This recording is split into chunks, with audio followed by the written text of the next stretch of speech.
So Riot gave us another Ice Champion. Yeah, another Ice Champion. I know that you guys are thinking. My answer is I don't know.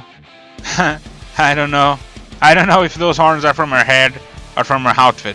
I only know she's an ugly ice witch that wants to conquer the world. Ice, ice, baby. Boom, boom, boom, boom, boom, boom, boom. Ice, ice, baby. Oh my god, I sing really bad. Now, back to what matters. Let's see her emotes. Here's the joke. I consider frigid a compliment. I make cold look hot. Is it cold in here? Or is it just me? Here's the taunt. The world began in ice, and it will end in ice. Surrender. My triumph is inevitable. And the dance.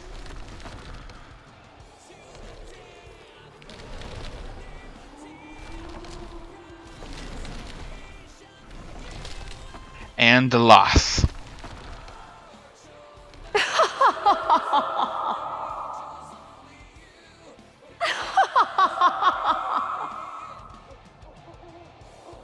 Now, we always start from the passive, and still we will start from the passive.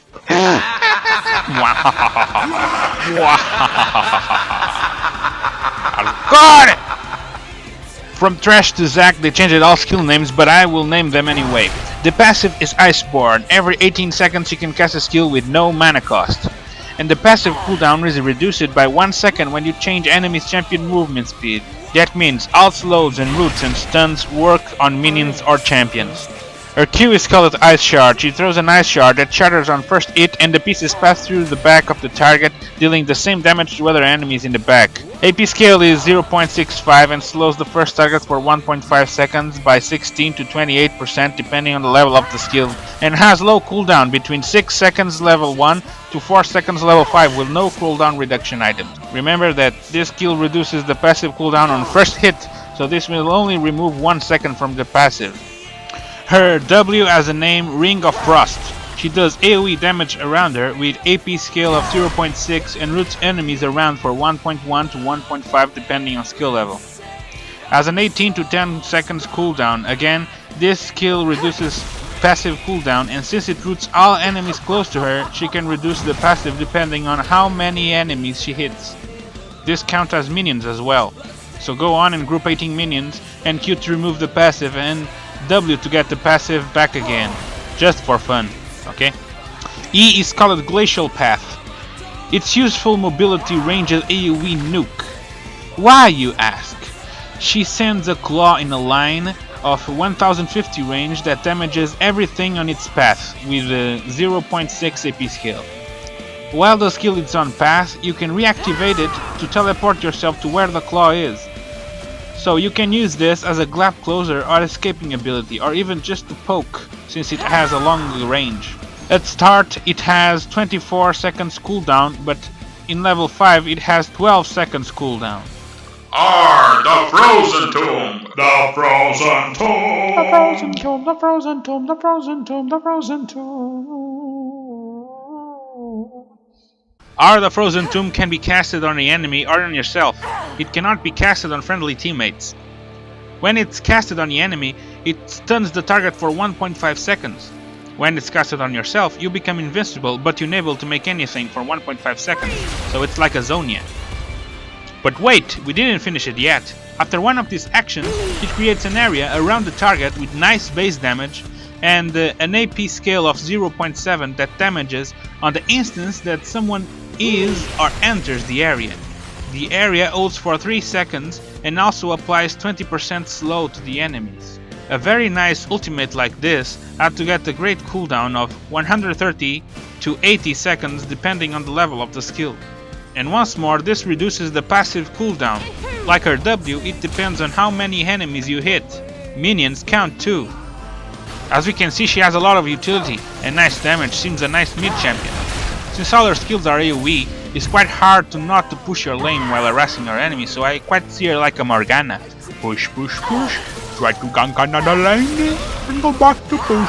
Push, push, push. But you can do not to use any skill, wait for a gank, and use your EWQ combo.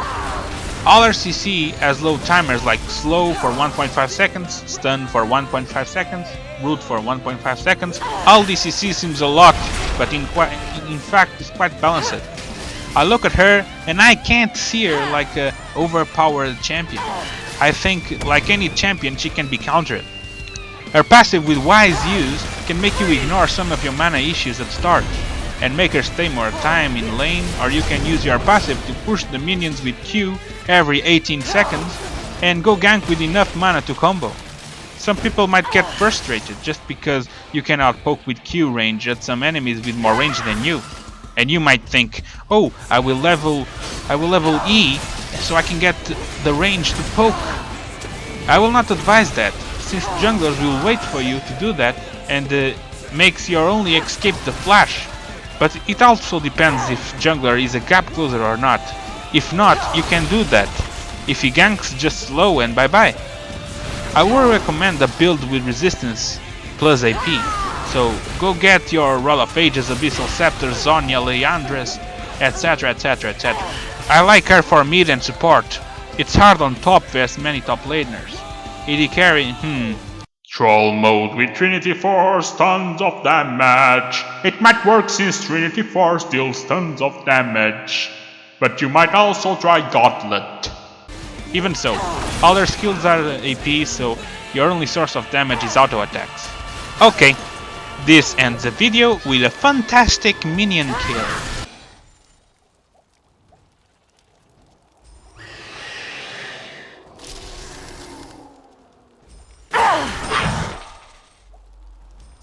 And thank you for watching. Go ahead and burn enemies with Lissandra, throwing ice.